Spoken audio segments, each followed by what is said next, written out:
이 시대에 보여줄 표적이라는 제목으로 함께 말씀을 나누고자 합니다.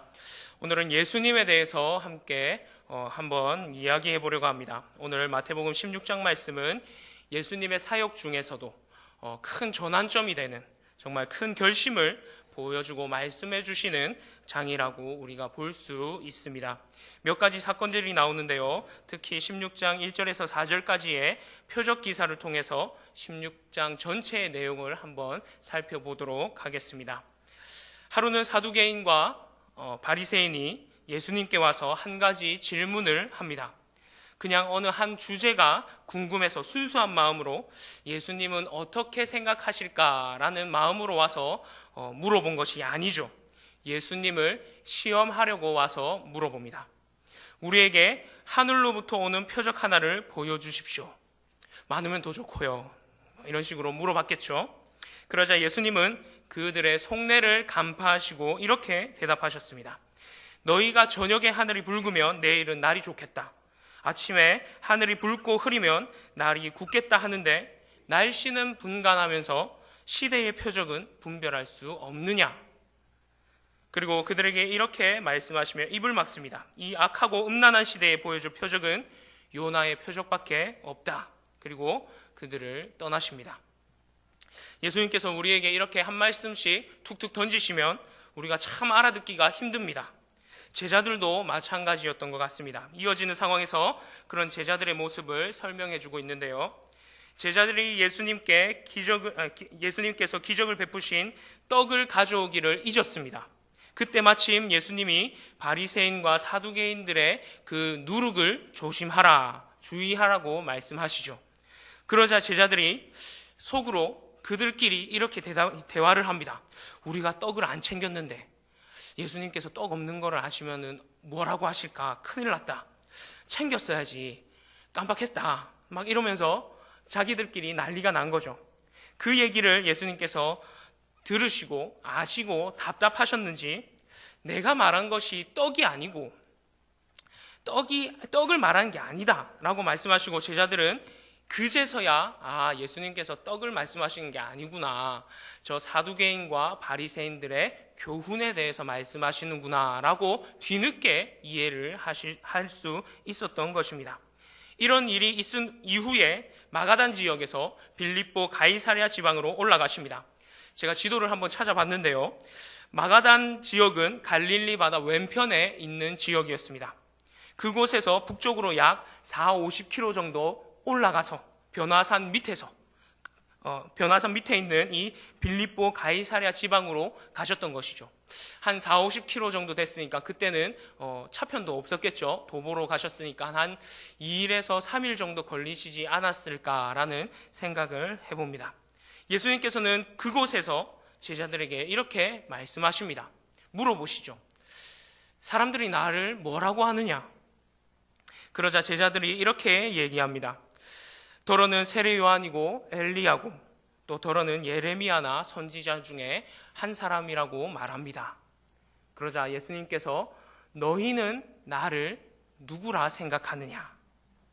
그러자 베드로가 그 유명한 대답 마태복음 16장 16절의 말씀 주는 그리스도시요 살아계신 하나님의 아들이십니다 라고 대답을 하십니다. 그 후에 예수님께서는 제자들에게 인자가 사람들에게 고난을 받고 죽을 것과 3일 만에 부활할 것을 말씀하십니다. 그리고 우리가 잘 아는 것처럼 베드로가 예수님의 그 말씀을 말리고 예수님은 베드로에게 사탄아 물러가라고 말씀하시는 내용이 곧 따라옵니다. 마지막으로 나를 따라오려거든 자기 십자가를 지고 나를 따를 것을 말씀하시는 내용이 오늘 이 16장에 기록되어 있습니다. 이것이 이 시대에 주신 예수님의 말씀이고 예수님의 표적입니다. 아멘. 이해가 가셨습니까? 아멘. 예. 이걸로 설교가 끝나야 되는데 제가 말씀을 또 풀어드리겠습니다. 예수님께서는 이미 우리에게 하늘에서 온 표적을 주셨습니다. 우리가 보고 있죠. 많이 보여주셨습니다. 귀신을 쫓으셨고 중풍병자를 고치셨고 풍랑을 잔잔케도 하셨고 그 봉사가 맹인이 눈을 떴으며 혈류증 여인이 병이 낫고 죽은 야이로의 딸이 살아났습니다. 이것으로 많은 표적들을 우리에게 이미 보여주셨고, 그들도 이 사두개인이나 바리새인이나 서기관들이나 제사장들도 다 알고 있었습니다. 정말 열거하기에는 수도 없이 많은 기적, 하늘의 표적들을 많이 보여주셨던 것이죠. 그런데 왜 바리새인과 사두개인들이 와서 예수님께서 또 예수님께 대하여 하늘로부터 온 표적을 우리에게 보여주십시오 라고 말을 하는 걸까요? 그것은 그들의 완악함을 두고 말씀하고 있는 것입니다. 예수님이 지금까지 보여주신 표적이 다 하늘로부터 오신 것이지 땅에 있는 표적입니까? 다만 그들이 믿지 않기 때문에 이것이 하나님께서 온 표적인지 땅에서 온 표적인지 또 자신들이 좋아할 표적인지 좋아하지 않을 표적인지 그들이 정하고 있다는 것입니다. 그들에게 그 어떤 표적을 보여준들 그들이 믿었겠습니까? 하늘에서 불이 떨어지고 천사가 나타난들 그들이 믿었겠습니까? 그저 그들은 믿지 않고 불신하고 부정하는 그런 마음으로 예수를 찾아가서 시험하고자 했던 것입니다. 마태복음 11장 18절 말씀, 19절 말씀에 이런 내용이 잘 나타나 있는데요. 요한이 와서 먹지도 않고 마시지도 아니하매 그들이 말하기를 귀신에 들렸다 라고 말을 했답니다. 그리고 인자가 와서 먹고 마시고 말하기를 보라 먹기를 탐하고 포도주를 즐긴다 라고 말을 한다고 합니다. 이게 이 시대 사람들의 모습입니다. 정말 그들에게 그 어떤 표적을 보여준들 그들이 예수를 믿었겠습니까? 그들이 예수님께로 와서 시험을 하려고 한 이유 우리가 찾아볼 수 있는데요. 그것은 아마 앞부분에 있는 본문과 관련되어 있을 것입니다. 앞부분에서 어떤 본문이 있죠?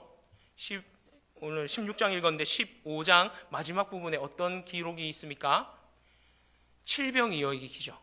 물고기 7마리와 떡 2개로 4,000명을 먹였던 기적이 있었습니다. 그리고 그 이전에 오병이어의 기적, 14장 말씀에 있죠. 오병이어의 기적을 통해서 5,000명을 먹인 기사가 또 있습니다. 그런데 이 사람들은 그 자리에 아마 없었던 것 같습니다. 그리고 소식만 전해 듣고 그래? 그럼 또 할 수 있는지 가서 보자. 어디 한번 할 수 있는지 한번 가서 보자. 하는 마음으로 찾아갔었던 것 같습니다. 어찌됐든 그들의 기본적인 생각은 예수를 부정하고 믿지 않기 위해서 노력했던 모습들이라고 볼 수 있습니다. 불신과 부정의 시대를 이들을 통해서 대변하고 있다는 것이죠. 바리새인과 사두개인에 대해서 짧게 설명을 드리자면 바리새인들은 율법주의자, 정말 율법만 생각하는 율법주의자들이었습니다. 극보수주의자들이었고 그래도 이들은 영혼도 있고 천사도 있고 부활도 있다고 믿었던 사람들입니다. 사두개인들은 종교인 중에서도 정치적으로 큰 권력을 가지고 있었던 사람들이었고 또 이 사람들은 영혼도 없고 부활도 없고 천사도 없고 아무것도 없고 죽고 나면 아무것도 없다라고 믿는 사람들이 이 사두개인들이었습니다. 이들은 서로 어울릴 수 없는 자들이었습니다. 교리가 달랐죠. 서로 믿고 있는 게 달랐습니다. 영혼이 있다, 부활이 있다, 부활이 없다 하는 사람들이 어떻게 함께 할 수 있겠습니까? 하지만 이들은 예수님을 시험하기 위해서 하나가 됩니다. 마치 예수를 죽이게 내어준 헤롯과 본디오 빌라도가 그때의 마음이 합하여졌더라, 친구가 되었더라 했던 그 말씀과 동일한 모습을 볼 수 있는 것이죠. 불법한 것으로 비진리로 진리를 여기며 하나가 되는 세대, 우리는 이런 세대를 정말 주의해야 합니다. 종교다원주의로 천주교, 기독교, 불교, 종교 화합을 외치며 모든 종교가 같다고 외치는 종교다원주의, 오늘 살고 있는 우리 세상에 외치고 다니는 사람들이 너무나 많습니다. 이것은 너무나도 잘못된 것이죠. 그리고 동성애, 이것을 소수인권을 존중해준다는 그 말로 좋게 설명을 해서 죄악으로 화합되려 하는 시대를 우리가 살고 있습니다. 지금 바로 오늘 우리가 살고 있는 시대가 이런 세대라는 것입니다. 우리는 조심하고 또 조심해야 합니다. 그래서 예수님께서는 그들에게 이렇게 말씀하십니다. 악하고 음란한 세대라. 악하고 음란한 세대라고. 사두개인과 바리새인 몇 명이 왔는데 예수님께서 왜 악하고 음란한 세대라고 말씀했을까요? 바로 이들이 악하고 음란한 세대의 대표들이라고 볼 수 있는 것입니다. 어떤 세대요? 악하고 음란한 세대. 부정과 불신과 부정의 영들이 가득한 세대. 마태복음 11장 15절 말씀에 또 이렇게 말씀하고 있습니다. 귀 있는 자들은 들을지어다. 이 세대를 무엇으로 비유할까? 비유하건대 아이들이 장터에 앉아 제 동물을 불러 이르되 우리가 너희를 향하여 피리를 불어도 너희가 춤추지 않고 우리가 슬피 울어도 너희가 가슴치지 아니하였도다 함과 같도다.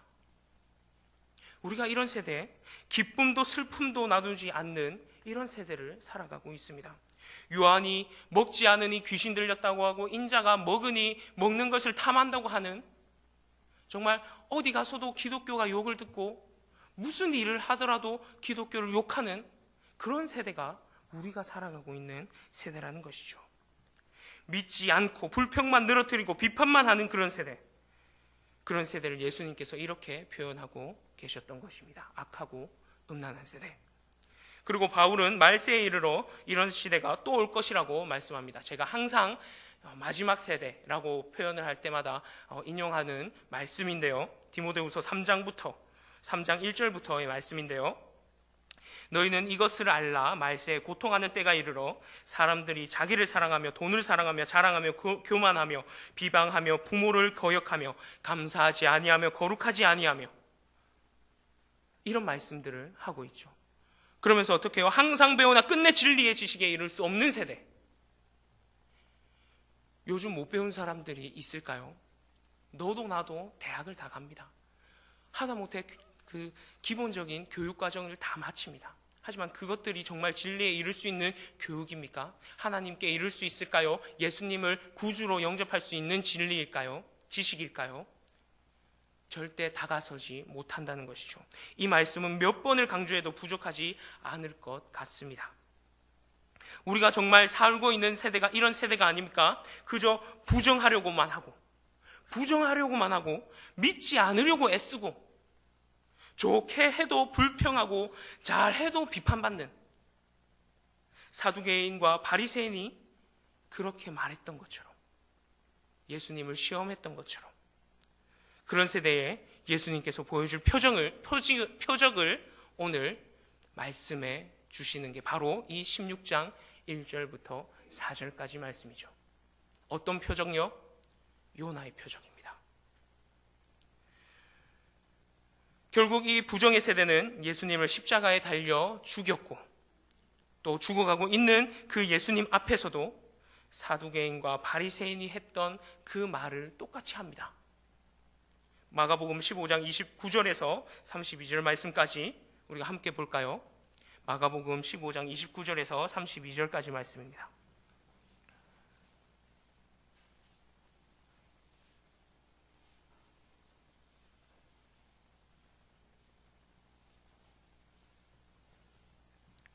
마가복음 15장 29절에서 32절 말씀.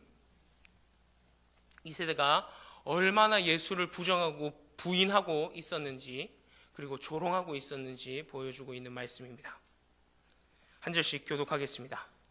지나가는 자들은 자기 머리를 흔들며 예수를 모욕하여 이르되 아하, 성전을 헐고 사흘에 짓는다 하는 자여, 그와 같이 대제사장들과 또 서기관들과 함께 희롱하며 서로 말하되 그가 남은 구원하였으되 자기는 구원할 수 없도다.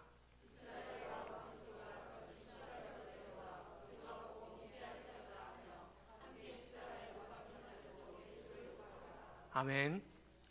예수님 십자가에 달려서 돌아가고 있는 그 순간에도 이 조롱하는 자들, 부정하는 자들, 불평하고 비판하는 자들은 예수를 조롱하고 있습니다.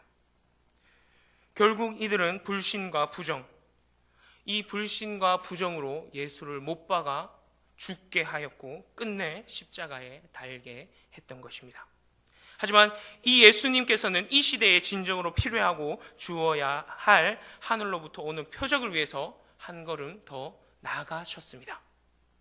제자들에게 요나의 표적이 무엇인지 말씀해 주신 것입니다.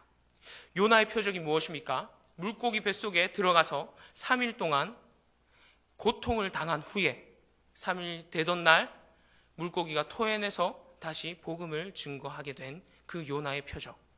무엇을 상징하죠? 어떤 기사의 모형이 됩니까? 예수 그리스도께서 3일 만에 부활하신 일의 표적이 되는 것입니다.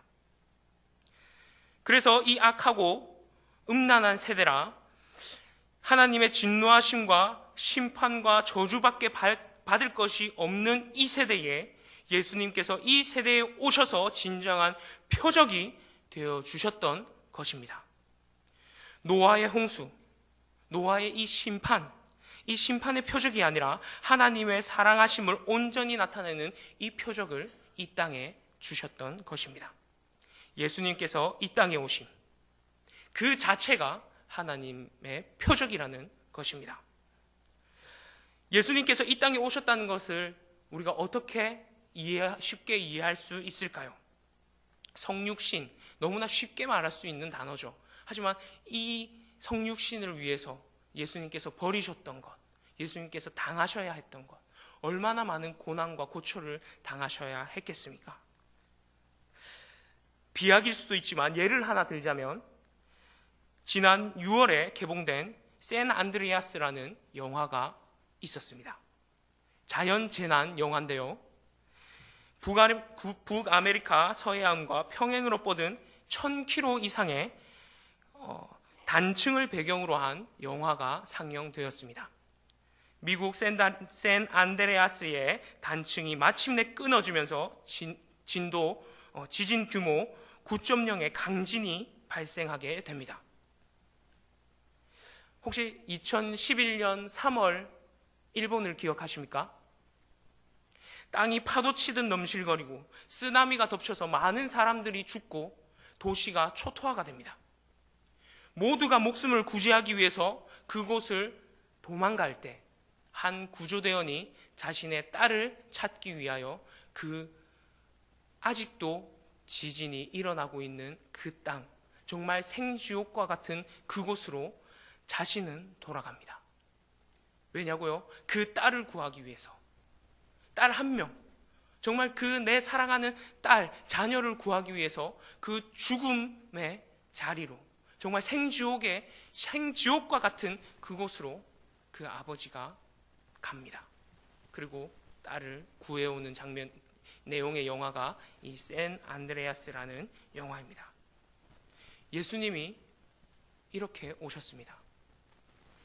이 세상이 악하고 음란한 세대라는 것을 예수님께서는 알고 계셨음에도 불구하고 정말 생지옥과 같은 소돔과 고모라보다 더 악한 이 세대라는 것을 예수님께서 알고 있었음에도 불구하고 그는 신의 모습이 아니라 인간의 모습으로 이곳에 오셔서 자신들의 백성들을 구하기 위해서 호롤단신 내려오신 것입니다.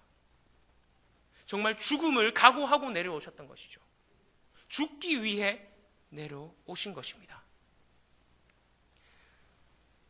그들은 눈앞에 표적을 보고 있으면서도 표적을 보여달라 요구하고 있습니다. 왜 그렇습니까? 부정하기 때문에, 부인하기 때문에. 결코 저 사람은 우리의 표적이 될 수 없다라고 믿고 그것을 믿고 있기 때문에. 그래서 예수 그리스도를 못 박을 수밖에 없었던 것입니다. 그렇기 때문에 베드로의 고백이 너무나도 귀한 고백입니다. 마태복음 16장 16절 말씀에 그의 입에서 이렇게 고백이 나옵니다. 주는 그리스도시요. 주는 그리스도십니다. 그토록 우리가 기다렸던 그리스도 메시아십니다. 그리고 살아계신 하나님의 아들이십니다. 그 베드로의 고백이 이렇게 중요한 고백이었습니다. 그저 한 사람의 고백이 아니었습니다. 이 세대를 위해서 하나님께서 예수를 보내셨던 그 목적을 아는 사람이 단 한 명 있었는데 그게 바로 베드로였고 베드로의 입에서 그 고백이 나왔던 것입니다. 주는 그리스도십니다. 우리를 구원하소서. 어느 시대를 막론하고 진정한 표적은 바로 예수 그리스도십니다. 베드로는 이것을 고백했으며 예수님께서는 그때로부터 제자들에게 이제 인자가 사람들에게 많이 고난을 받고 죽을 것이고 죽고 난 뒤 3일 만에 부활할 것이다 라고 풀이를 해주시게 되는 것이죠. 그리고 그 제자들에게 이런 사명도 부여하십니다. 십자가를 함께 지자. 나와 함께 십자가의 사명을 함께 하자. 내가 너희를 부른 이유는 이것 때문이다. 십자가를 지는 삶을 함께 살자. 그래서 제자들에게 이런 요나의 표적을 설명해주고 계신 것입니다. 이때로부터 예수 그리스도께서 자기가 예루살렘에 올라가 장로들과 대제사장들과 서기관들에게 많은 고난을 받고 죽임을 당하고 제3일에 살아날 것을 제자들에게 비로소 나타내시니, 예수님께서는 이 일을 위해서 오셨고 이 일을 이루셔야만 했습니다. 하나님께서는 이 일을 위해서 예수님을 보내셨고 또 이 일을 통해서 이루셔야 되는 게 있었습니다. 무엇입니까? 바로 구원과 부활과 영생입니다. 그러나 제자들은 또 떡 찾는 소리만 하고 있습니다. 베드로가 항변하며 예수를 말립니다. 주여, 그러실 수 없나이다. 예수님께서는 베드로를 책망하시며 너는 나를 넘어지게 하는 자다 라고까지 말씀하십니다. 이게 무슨 뜻입니까? 예수님께서는 이 사명을 가지고 오셨는데 이 사명을 이루셔야만 하는데 이 사명을 말린다면 너는 나를 걸려 넘어지게 하는 돌이다 라고 말씀하고 계신 것이죠. 하나님의 일을 생각하고 사람의 일을 생각하지 말라. 여기서도 많은 해석이 있을 텐데 저는 이 말씀이 이렇게 들렸습니다. 믿음을 잃지 말라. 의심하지 말라. 사람의 일을 생각할 때 의심이 가고 내가 가지고 있는 것들이 너무나 아깝고 또 내 목숨도 아깝고 이 세상에 지켜야 될 것들이 너무 많은 게 우리가 살아가고 있는 세상입니다. 제자들도 똑같았습니다. 예수님께서 처음 나를 따라오라 말씀하셨을 때는 모든 것을 내려놓고 따라가는 듯 보였습니다. 그렇지만 몸은 예수를 따랐으면서도 그들의 생각이나 믿음은 예수를 따르지 못했죠. 그래서 예수님께서 이 세상의 왕이 되실 때 나를 좌편 우편에 앉혀달라고 그들끼리 서로 싸웠던 것입니다. 그런 모습을 보면서 예수님께서 얼마나 기가 막히셨을까요? 아직도 그들은 사람의 생각을 버리지 못한 채 예수님을 따라가고 있는 삶을 살고 있었습니다. 억지로 끌려가는 생일지도 모르는 일입니다. 예수님의 제자가 되는 길, 자기의 욕심도 버리고 명예도 버리고 명성도 버리고 권위와 권력, 심지어 가족들조차, 심지어 내 생명조차도 내려놓아야 하는 길이 예수를 따르는 길이라고 말씀하고 있습니다. 예수님은 제자들과 우리에게 동일하게 이런 말씀을 하고 계십니다. 누구든지 나를 따라오려거든, 나의 제자의 삶을 살려거든 자기를 부인하고 자기 십자가를 지고 나를 따르라. 예수를 믿어도 사람의 생각을 하는 사람이 있습니다. 끝까지 그 생각을 버리지 못하는 사람들이 너무나 많습니다. 감히 말씀드리지만 그들은 아직 십자가에 한 발짝도 다가가지 못한 사람들입니다. 우리는 하나님의 일을 생각해야 됩니다. 불가능이 없으신 하나님의, 그 전지전능하신 하나님의 그 일을 하나도 남김없이 다 이루실 하나님의 그 뜻과 그 목표를 위해서 우리가 그 십자가의 길을 가야 된다는 것입니다. 하지만 그들은 결국 예수님이 못 박히시던 그 전날에 끝까지 예수를 따르지 못했고 뿔뿔이 흩어져 자신의 목숨을 지켰습니다. 하지만 예수님께서는 자신의 목숨을 하나님께 맡기며 많은 사람들을 구원하시는 구세주가 되셨죠. 누구든지 제 목숨을 구원하고자 하면 잃을 것이요 누구든지 나를 위하여 제 목숨을 잃으면 찾으리라. 제자들은 아직 이 말씀에 한 발자국도 다가가지 못했던 것입니다. 하지만 우리가 또 기억하고 또 기억하고 명심해야 될 말씀이 이 말씀인 줄 믿습니다. 이것이 이 세대 예수님이 마지막으로 우리에게 주시고자 하셨고 우리에게 주셨고 또 우리에게 사명으로 주신 하늘로부터 오는 표적인 줄 믿으시기 바랍니다. 요나의 표적은 요나가 그저 물고기 안에서 고통받고 3일 만에 나왔다라고 끝나는 말씀이 아닙니다.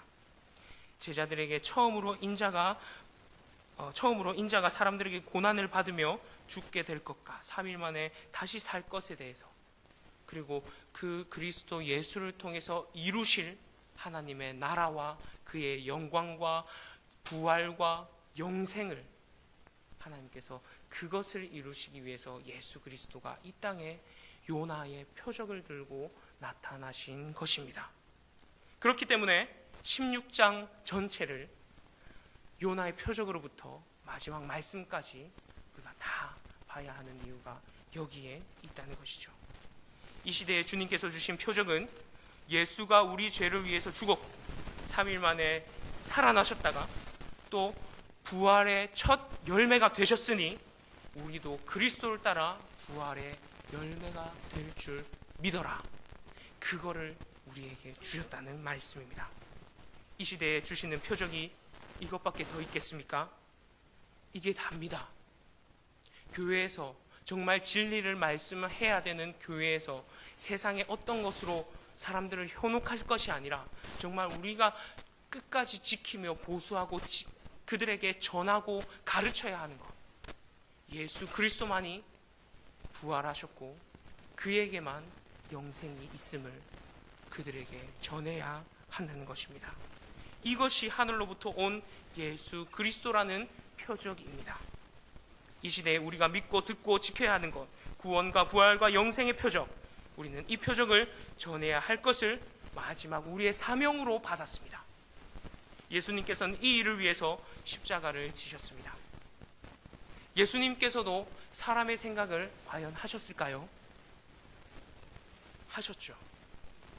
예수님께서 사람처럼 정말 어린아이와 같이 두려워했던 모습이 있습니다.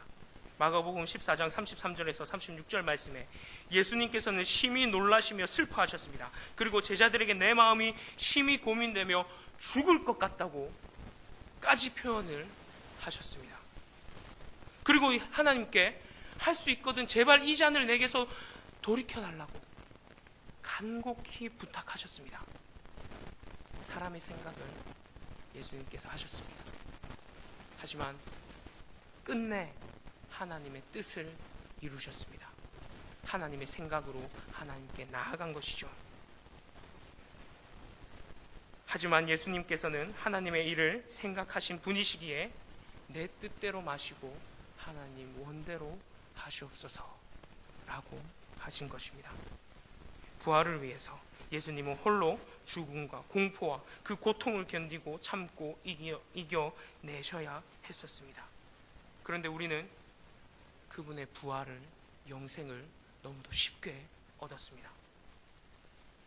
그렇다면 우리가 이제 이 부활을, 이 은혜를 전해야 되지 않겠습니까? 저는 이렇게 말하고 싶습니다. 이제 우리가 이 세대의 표적이 됩시다. 우리를 통해서 예수님이 나타나고 우리를 통해서 예수님의 부활이 증거되어야만 합니다. 이젠 우리가 이 일에 참여하며 그 사명을 감당할 때가 왔습니다. 우리가 예수님의 생명의 전달자, 구원과 영생의 통로가 되어야 합니다. 예수님께서 우리에게 물어보십니다. 십자가를 질 수 있느냐? 나를 따라오는 길이 결코 만만치 않은 길인데 자기를 부인하고 목숨까지 내걸고 그래도 이 십자가를 함께 질 수 있겠느냐? 마태복음 16장 24절 말씀에 누구든지 나를 따라오려거든 자기를 부인하고 자기 십자가를 지고 나를 따를 것이니라. 우리가 이 말씀 가슴에 품고 정말 이 시대에 이제 우리가 표적이 되어야 하겠습니다.